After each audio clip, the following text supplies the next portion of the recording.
When was the last time you learned something for the first time? When was the last time you learned something for the first time?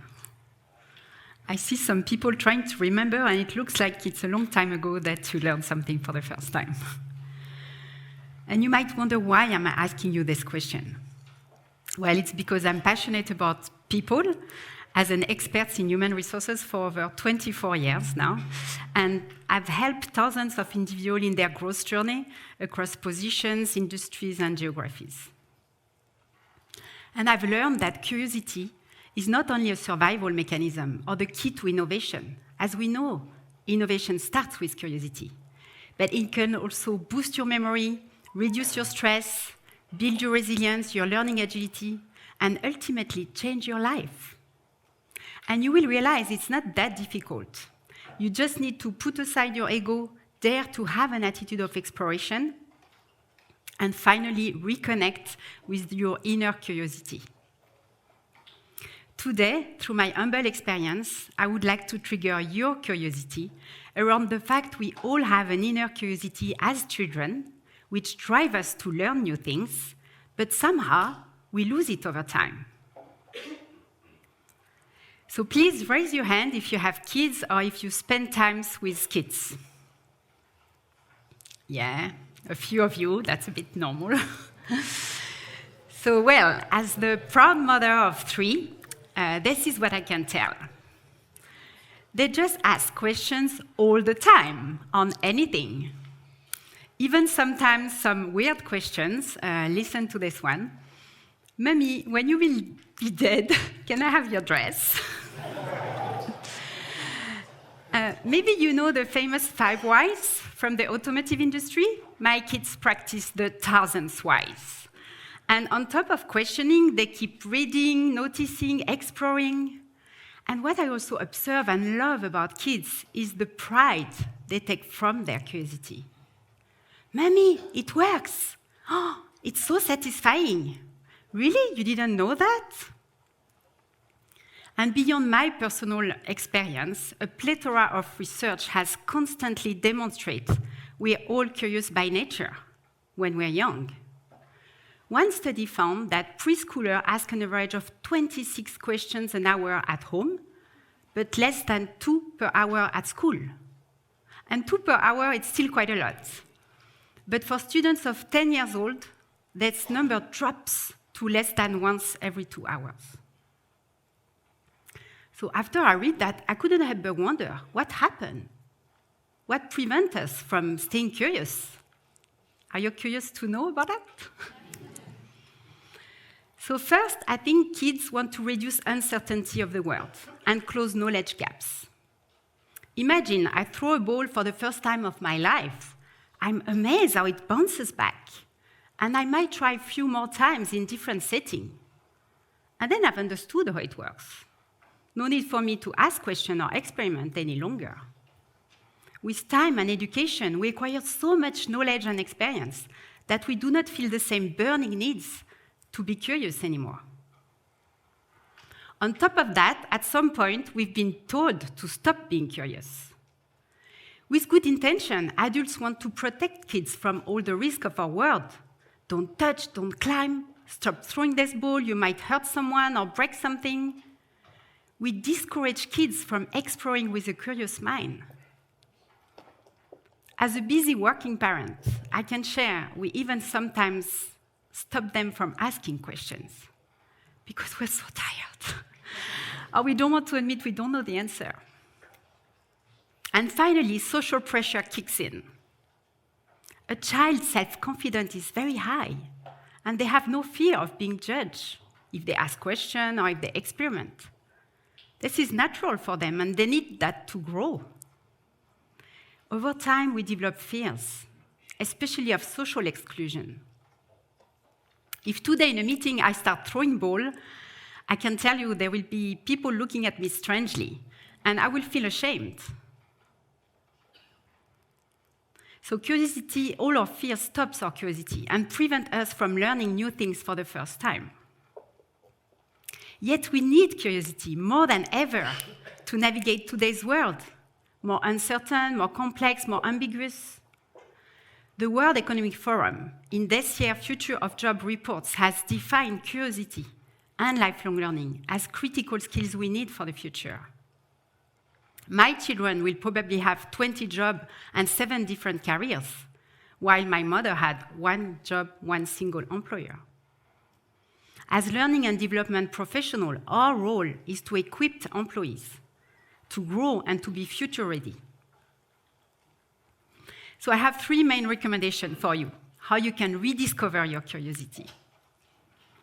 First, put aside your ego and remain humble. Growing into adults and getting a good education doesn't mean you know it all. Recognizing and acknowledging how much you don't yet know it all can reactivate your natural childlike curiosity. Second, move away from your fears and consciously dare to have an attitude of exploration. Seek for challenging situations that will change the way you see about the world. Consider challenging situations as a way to learn and grow through being exposed to diverse people, situations, and ideas. 3, enjoy. Enjoy being curious and learning for its own sake. Researchers have demonstrated that being a curious person is directly correlated with healthy social outcomes. You will feel better and live better. Because a curious personality, is linked also to a wide range of adaptive behavior, such as tolerance of uncertainty, but also positive emotional expressiveness, humor, playfulness, unconventional thinking, and a non-defensive, non-critical attitude. Do you feel ready to apply those tips? Yeah? Cool. I'm not saying it's an easy journey. It might bring discomfort, and it will require courage. But I have good news. You do not need specific skills nor time to stay curious. Remember, we all have it inside of us since the very beginning. Just that we have forgotten it over time. A good way to reconnect or to get started is asking questions, as it is a major pathway to curiosity. Albert Einstein said if he had a problem to solve in 1 hour, he would spend the first 55 minutes finding the right question to ask. And now with ChatGPT, we can foresee the future of skills is not to know everything about everything, but to be able to prompt, to ask questions in the best way. Asking questions will demonstrate humility, interest, willingness to understand. Most of the time, it will be perceived positively. Trust me. You know, in my HR career, I've conducted so many job interviews. I always close the same way.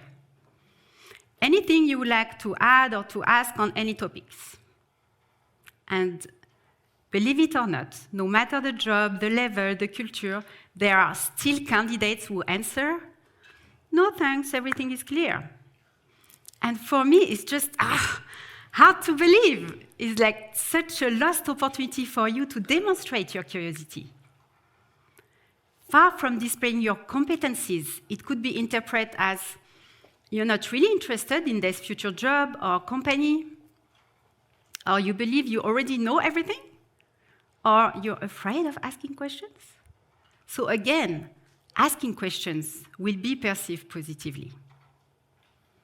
Questions starting with why is not the only way to ask questions, and it might sounds a bit intrusive. So you may also try, "I'm curious to know. Tell me more." And you will see it changes the whole atmosphere, the relationship.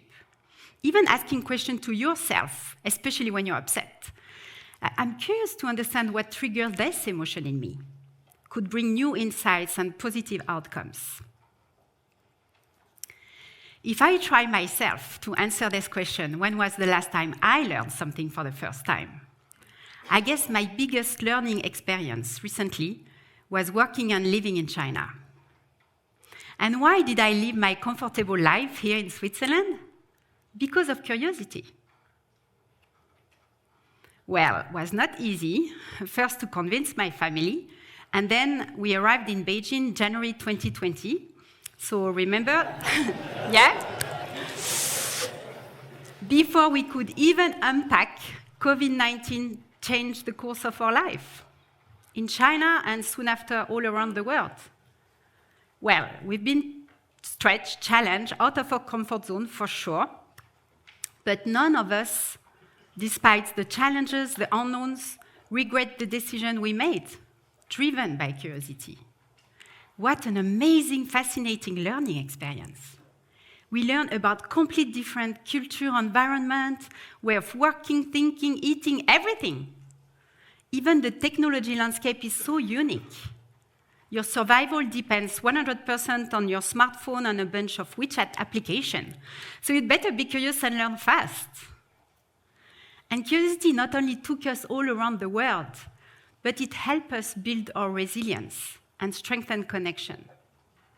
We learned firsthand that any time we had to face anything new, and there was a lot, new school, new job, new people, new place, new situations, we had the chance to turn our anxiety into an exciting moment of curiosity that could give us pride and joy.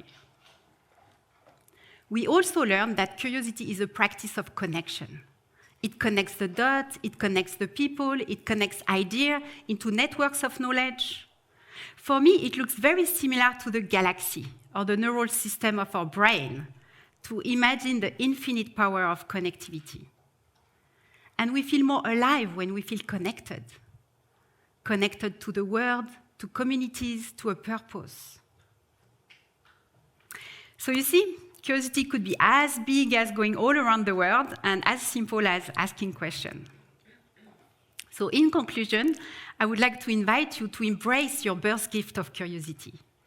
Don't miss the opportunity not only to better understand the world, to innovate, to be more agile, but more importantly, to be happier by connecting, exploring, learning, by feeling alive. So remember, no fear, no ego, still so much to learn and discover. Dare to explore and ask questions, and finally, reconnect with your inner curiosity. Above all, remember when you were a child, looking at things and people with all of your 5 senses wide open, like it's the first time you discover, with this unlimited appetite for learning and discovery. My challenge to you: be curious about your curiosity, and start now to notice when you learn something for the first time, with pride and joy. I've just learned how to give a TED talk for the first time. Thank you.